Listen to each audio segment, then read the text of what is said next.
دو بھائی۔ علی صادقی بیان کرتے ہیں کہ شہید شہبازی کی رسم قل میں شرکت کے لیے ہم ایک سرحدی شہر میں گئے۔ وہاں کے مقامی رسم و رواج کے مطابق قل کی رسومات صبح سے ظہر تک جاری رہتی تھیں۔ ظہر کے وقت مہمانوں کے لیے لوٹا اور لگن لے آتے اور اس میں ہاتھ دھلا کر دن کا کھانا پیش کیا جاتا اور کھانے کے ساتھ ہی تقریب اپنے اختتام کو پہنچ جاتی۔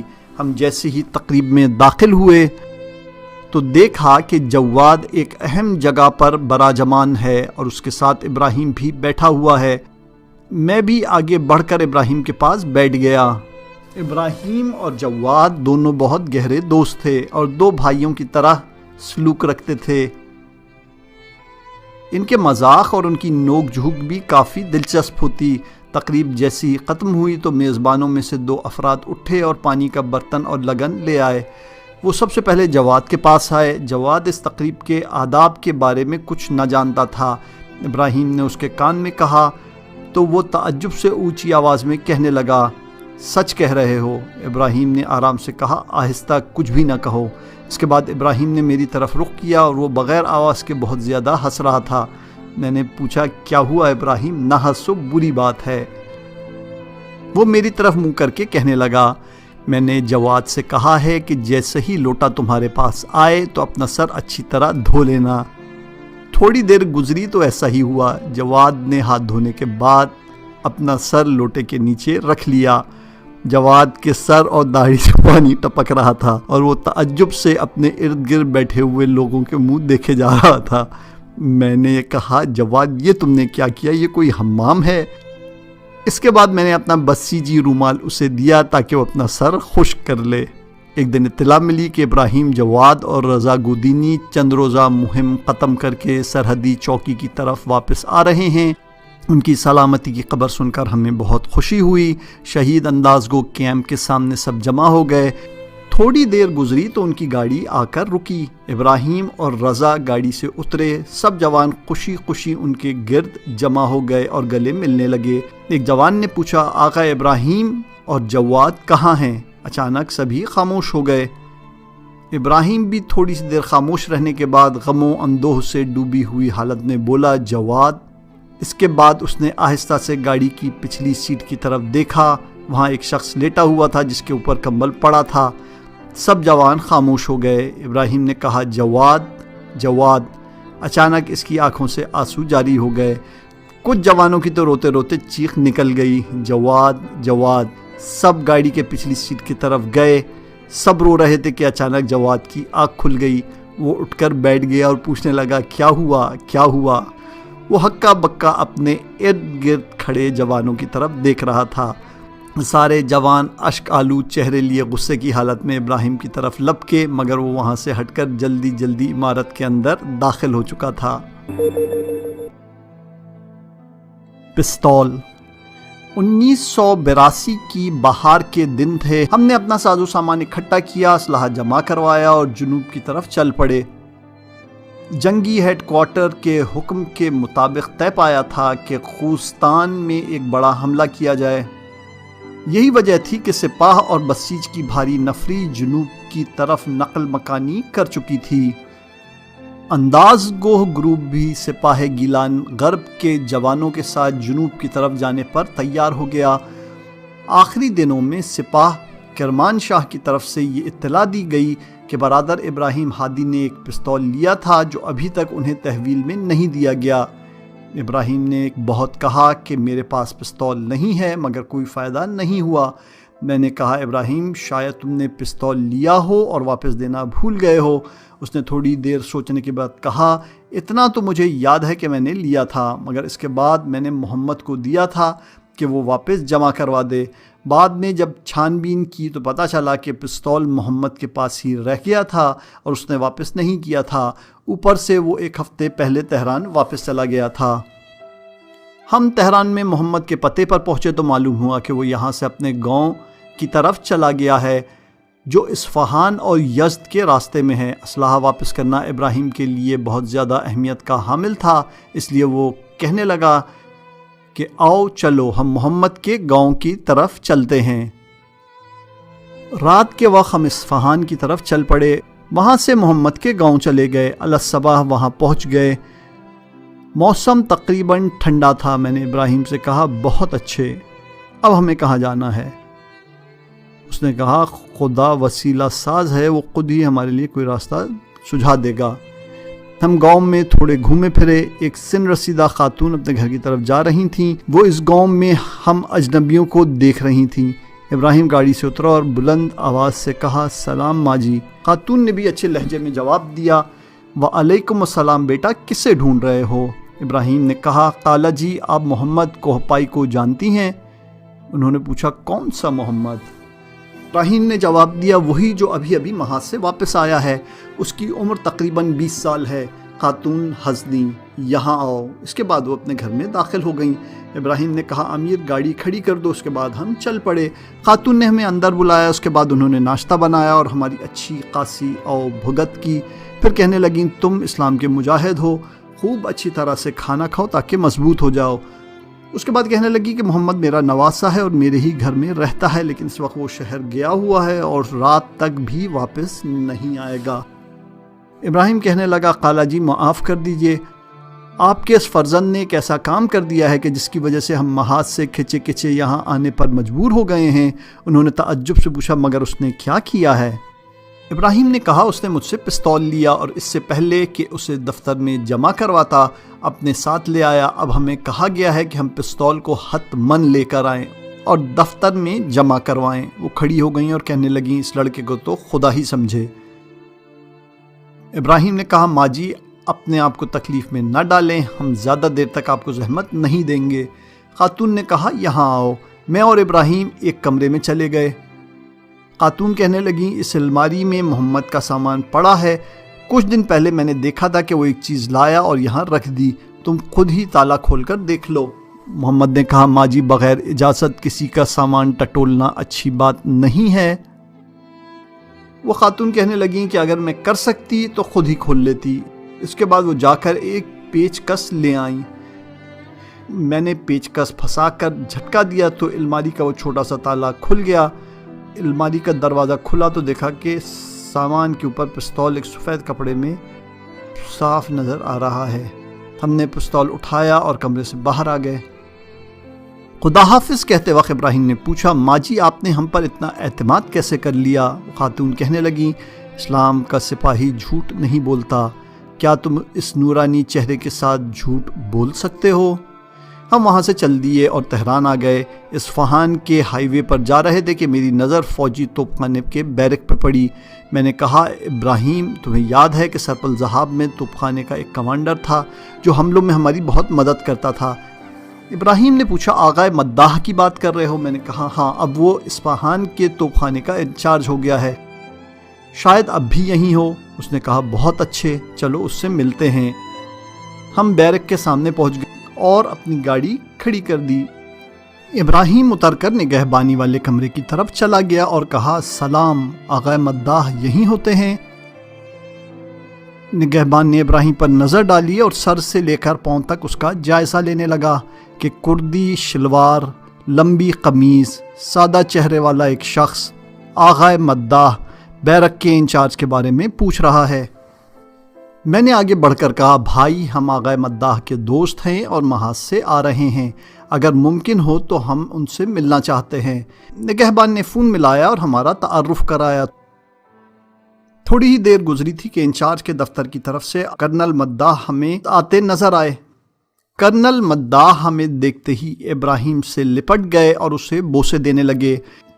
اس کے بعد انہوں نے مجھ سے بھی روبوسی کی اور اصرار کرتے ہوئے اپنے دفتر میں لے گئے۔ بعد میں وہ ہمیں میٹنگ ہال میں لے گئے۔ تقریباً 20 جوان افسر ان کے کمرے میں پہلے ہی سے موجود تھے۔ آغا مداح کی صدارت میں میٹنگ ہو رہی تھی۔ انہوں نے ہمارے لیے 2 کرسیاں منگوائیں اور ہم بھی میٹنگ کے شرکاء میں شامل ہو گئے۔ اس کے بعد انہوں نے بات کرنا شروع کی۔ دوستو تم سب مجھے جانتے ہو، چاہے انقلاب سے پہلے 9 روزہ جنگ ہو یا دفاع مقدس کے پہلے سال کی جنگ، میں نے تمغہائے شجاعت کا اعزاز حاصل کر رکھا ہے۔ میرے توپ خانے کے جوانوں نے سخت ترین ذمہ داریوں کو بھی احسن انداز میں انجام دیا اور تمام حملوں میں کامیابی سے ہمکنار ہوئے۔ میں نے خود بھی وطن اور ولایت میں سخت ترین اور اہم ترین فوجی تربیت کے کورسز رکھے ہیں، لیکن اس کے باوجود بھی کچھ لوگ ایسے تھے اور ابھی ہیں کہ جنہوں نے میری ساری تعلیم اور تجربے پہ سوالیہ نشان ڈال کر رکھ دیا۔ اس کے بعد اس نے مثال دیتے ہوئے کہا، دنیا کی جنگوں کا قانون کہتا ہے کہ اگر تم کسی ایسی جگہ حملہ کرتے ہو جہاں دشمن کے 100 افراد ہیں تو تمہارے افراد کی تعداد 300 ہونا چاہیے۔ تمہاری مہمیں اور حملے بھی زیادہ ہوں تاکہ کامیابی حاصل ہو سکے۔ پھر اس نے تھوڑا وقفہ لیا اور اپنی بات کو جاری رکھا، یہ آغا ہادی اور ان کے دوست ایسے کارنامے انجام دیتے رہے ہیں جو واقعاً بہت عجیب تھے۔ مثلاً بعض اوقات انہوں نے 100 افراد سے بھی کم نفری کے ساتھ دشمن پر حملہ کیا، مگر اپنی تعداد سے زیادہ دشمن کے فوجیوں کو مارا یا انہیں اسیر کر لیا۔ میں بھی ان حملوں کی لاجسٹک کا فریضہ انجام دیتا رہتا تھا۔ مجھے اچھی طرح یاد ہے کہ ایک دفعہ یہ لوگ بازی دراز کے علاقے میں حملہ کرنا چاہتے تھے۔ اس وقت جب میں نے حملہ کرنے والوں کے ساز و سامان اور دوسری جنگی شرائط کا جائزہ لیا تو اپنے دوست سے کہا یہ لوگ حتماً شکست سے دوچار ہوں گے، لیکن میں نے اپنی آنکھوں سے دیکھا کہ انہوں نے نہ صرف دشمن کے ٹھکانوں پر قبضہ کر لیا بلکہ اپنے سے بہت زیادہ تعداد میں دشمن کے فوجیوں کو بھی ٹھکانے لگا دیا۔ میٹنگ میں موجود ایک جوان افسر نے کہا، بہت اچھے آغا ہادی، اگر آپ خود ہی اس حملے کی تفصیلات بتا دیں تو اچھا رہے گا تاکہ ہم بھی کچھ سیکھ لیں۔ ابراہیم جو سر نیچے جھکائے بیٹھا تھا کہنے لگا، نہیں میرے بھائی، ہم نے تو کچھ بھی نہیں کیا۔ آغا مداح نے کچھ زیادہ ہی مبالغہ کر دیا۔ ہم نے کچھ بھی نہیں کیا، جو کچھ تھا وہ صرف خدا کا لطف و کرم تھا۔ آغا مداح نے کہا، ان سے اور ان کے دوستوں سے جو بات ہم نے سیکھی وہ یہ تھی کہ حملہ اور افراد کی تعداد اہم نہیں، بلکہ جنگ میں جو چیز کلیدی حیثیت رکھتی ہے وہ جوانوں کا مورائل اور جوش و جذبہ ہے۔ یہ لوگ ایک تکبیر سے دشمن کے دل میں خوف بٹھا دیتے تھے جو سینکڑوں توپوں اور ٹینکوں سے بھی نہیں ہوتا۔ اس کے بعد آغا مداح نے اپنی بات جاری رکھتے ہوئے کہا، ان کا ایک دوست تھا جو جسمانی لحاظ سے چھوٹے قد کا تھا مگر قدرت اور شہامت میں آپ کی توقعات سے بھی کہیں بڑھ کر تھا۔ اس کا نام اصغر وصالی تھا، جو جنگ کے ابتدائی دنوں میں اپنے جوانوں کے ساتھ دشمنوں کے حملے کا دفاع کرتے ہوئے جام شہادت نوش کر گیا۔ میں نے ان بسیجی اور مخلص جوانوں سے قرآن کی عیسائیت کو اچھی طرح سمجھا جس میں خدا فرماتا ہے، اگر تم 20 لوگ صابر اور ثابت قدم رہو تو 200 افراد پر غلبہ پا سکتے ہو۔ لگ بھگ 1 گھنٹے کے بعد ہم میٹنگ سے باہر نکلے، میٹنگ کے شرکاء سے معذرت خواہی کی اور تہران کی طرف چل پڑے۔ راستے میں اس دن پیش آنے والے تمام واقعات کے بارے میں سوچتا رہا۔ ابراہیم نے واقعات سے بھرے اس پستول کو دفتر میں جمع کروایا اور انداز کو گروپ کے جوانوں کے ساتھ جنوب کی طرف خوزستان چلا گیا۔ گیلان غرب میں 14 ماہ کا عرصہ تمام تلخ و شیرین واقعات کے ساتھ ختم ہوا۔ اس عرصے میں شجاعت اور بہادری کی داستانیں رقم ہوئیں۔ اس مدت میں ایک چھوٹے سے چھاپہ مار گروپ نے عراقی فوج کی جدید ٹیکنالوجی سے لیس بریگیڈز کو اپنے حملوں سے ختم کر کے رکھ دیا تھا۔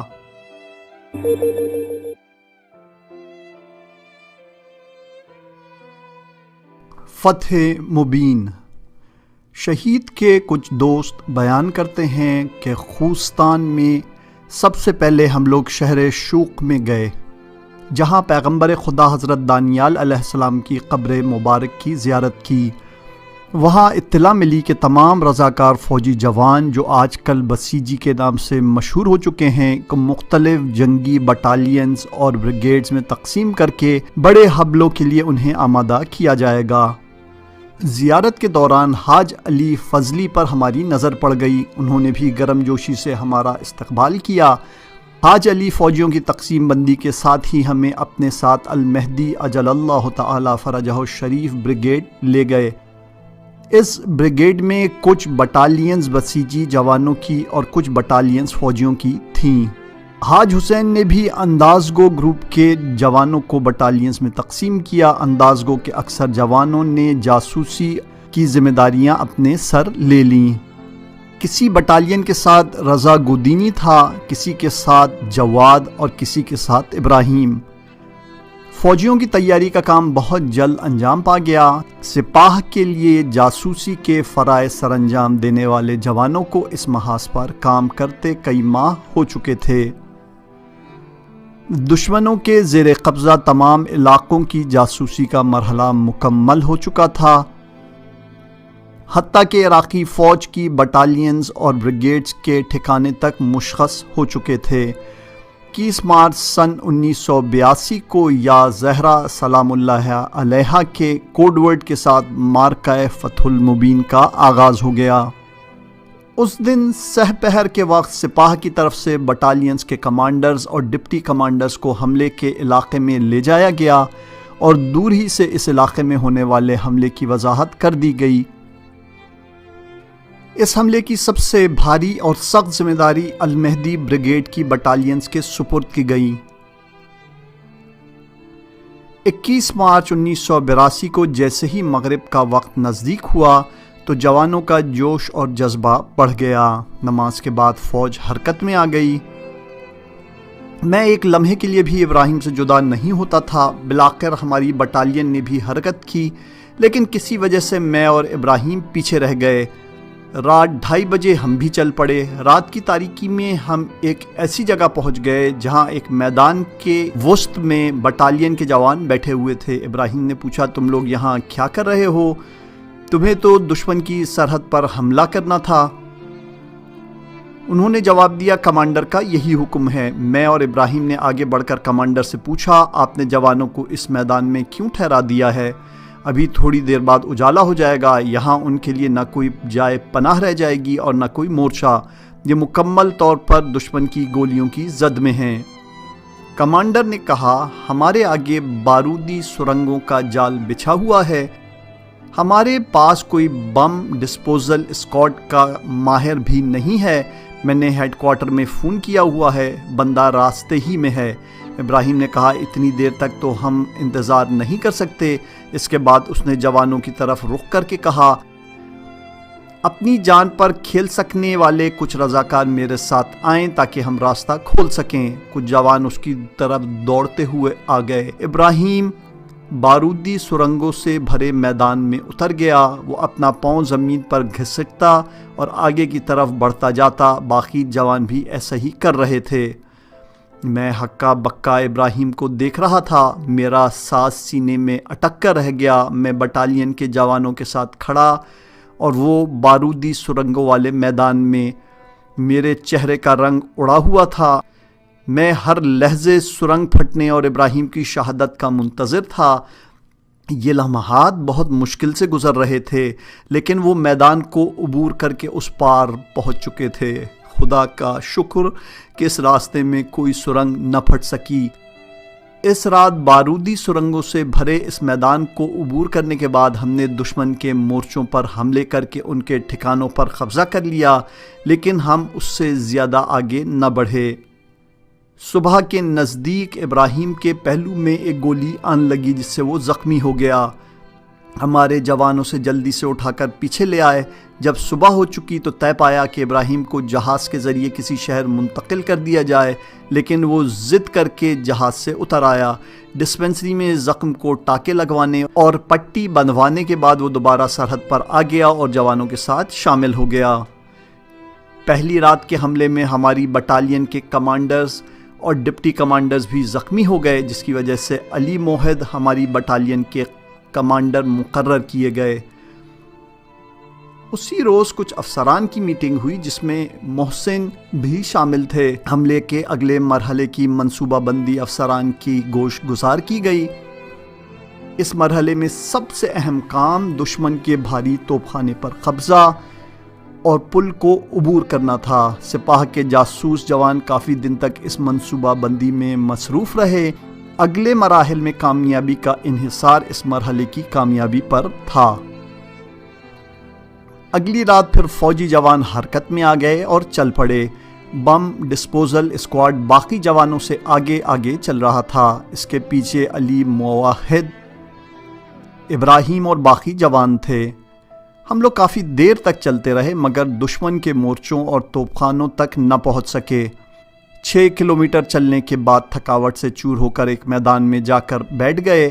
علی موحد اور ابراہیم ادھر ادھر گھومتے رہے مگر دشمن کے توپ خانے کا کہیں اتا پتہ نہیں تھا۔ ہم لوگ دشمن کے ٹھکانوں اور اس میدان میں گم ہو کر رہ گئے تھے۔ اس کے باوجود بھی جوانوں میں ایک عجیب طرح کا سکون اور اطمینان موجزن تھا۔ وہ اتنے پرسکون تھے کہ سبھی افراد آدھے گھنٹے تک سوتے رہے۔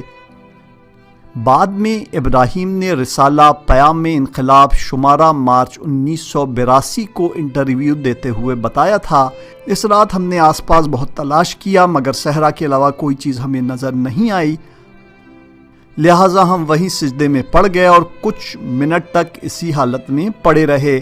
اسی حالت میں ہم خدا کو حضرت زہرا صلوات اللہ علیہا اور ائمہ معصومین علیہ السلام کے واسطے دیتے رہے۔ اس نے یہ بھی بتایا کہ صحرا میں ہم تھے اور امام زمانہ فقط اپنے امام کو پکار رہے تھے اور ان سے مدد مانگ رہے تھے۔ ہمیں کچھ سجھائی نہیں دے رہا تھا کہ کیا کریں۔ ہمارے ذہن میں جو چیز رہ کر آ رہی تھی وہ امام زمانہ عجل اللہ تعالی فرجہ شریف سے توسل ہی تھا۔ کسی کو بھی اس بات کی سمجھ نہ آ سکی کہ اس رات کیا ماجرا ہوا۔ اس عجیب و غریب سجدے میں ان کے اور خدا کے درمیان کیا راز و نیاز ہوئے، لیکن تھوڑی دیر بعد ابراہیم اس جگہ سے جہاں سارے جوان آرام کر رہے تھے بائیں طرف چلا گیا۔ تقریباً 1 کلومیٹر کا فاصلہ طے کرنے کے بعد وہ ایک مورچے تک پہنچ گیا۔ جب اس نے مورچے کی پشت پر دیکھا تو کافی تعداد میں توپیں اور بھاری اسلحہ اسے نظر آیا۔ عراقی فوجی پورے اطمینان سے آرام کر رہے تھے۔ فقط تھوڑی سی تعداد میں نگہبان صحن کے درمیان دکھائی دے رہے تھے۔ ابراہیم جلدی جلدی اپنی بٹالین کی طرف لوٹ آیا۔ اس نے سارا ماجرا علی موحد سے کہہ ڈالا۔ اس کے بعد وہ جوانوں کو اس مورچے کے عقب میں لے آئے۔ راستے میں انہوں نے اپنے جوانوں کو سمجھا دیا کہ جب تک ہم نہ کہیں کوئی شخص گولی نہیں چلائے گا۔ دشمن سے مدبھیڑ کی صورت میں زیادہ کوشش یہ کی جائے گی کہ انہیں اسیر کیا جائے۔ دوسری طرف محسن کی کمانڈ میں حبیب بٹالین نے بھی توپ خانے پر حملہ کر دیا تھا۔ اس رات ہمارے جوان معمولی سی جھڑپ اور اللہ اکبر اور یا زہرا علیہ السلام کے فلک شگاف نعروں کے ذریعے ہی عراقی توپ خانے پر قبضہ اور بہت سے عراقیوں کو قیدی کرنے میں کامیاب ہو گئے۔ توپ خانے پر ہمارے قبضے نے خوستان میں عراقی فوج کو سخت مشکل سے دوچار کر دیا۔ جوانوں نے فوراً توپ خانوں کے رخ عراق کی طرف موڑ دیے، لیکن توپ خانے کے ماہر فوجیوں کے نہ ہونے کی وجہ سے اسے استعمال نہ کیا جا سکا۔ توپ خانے پر قبضہ ہو گیا تو ہم اس کے آس پاس کے علاقے کی چھان بین میں مشغول ہو گئے۔ تھوڑی دیر بعد میں نے دیکھا کہ ابراہیم ایک عراقی افسر کو اپنے ساتھ لا رہا ہے۔ عراقی افسر کو اس نے بٹالین کے جوانوں کے حوالے کر دیا۔ میں نے پوچھا، آقا ابراہیم یہ کون تھا؟ اس نے جواب دیا، کیمپ کے آس پاس میں گشت کر رہا تھا، اچانک یہ افسر میری طرف آ گیا، بیچارہ نہیں جانتا تھا کہ یہ سارا علاقہ ہم نے آزاد کروا لیا ہے۔ میں نے اس سے کہا سرنڈر کر دو، لیکن اس نے مجھ پر حملہ کر دیا۔ اس کے پاس اسلحہ نہیں تھا، لہٰذا میں نے بھی اس کے ساتھ کشتی شروع کر دی اور زمین پر پٹک دیا۔ اس کے بعد اس کے ہاتھ باندھ کر یہاں لے آیا ہوں۔ نماز فجر ہم نے توپ خانے میں ہی پڑھی۔ امدادی دستے جیسے ہی پہنچے تو ہم نے اس صحرا میں مزید آگے بڑھنا شروع کر دیا۔ ہمارے سامنے کا علاقہ ابھی تک مکمل طور پر دشمن سے پاک نہیں ہوا تھا۔ اچانک 2 عراقی ٹینک ہماری طرف بڑھے، لیکن پھر پلٹ کر فرار ہو گئے۔ ابراہیم جلدی سے ان میں سے ایک کی طرف دوڑ پڑا، اس کے بعد اچھل کر ایک ٹینک پر چڑھ گیا اور ٹینک کا دروازہ کھول دیا۔ اس کے بعد اس نے عربی میں کچھ کہا تو ٹینک اپنی جگہ پر کھڑا ہو گیا اور اس میں سے کچھ فوجی اتر پڑے جنہوں نے سرنڈر کر لیا۔ ابھی تک اجالا نہیں ہوا تھا۔ فوج کو نئے سرے سے ترتیب دیا گیا اور ہم آگے کی طرف بڑھنے لگے۔ راستے میں میں نے ابراہیم سے تعجب سے کہا، تم نے غور کیا کہ ہم نے دشمن کے توپخانے پر عقب سے حملہ کیا تھا۔ اس نے تعجب سے پوچھا، نہیں تو مگر کیسے؟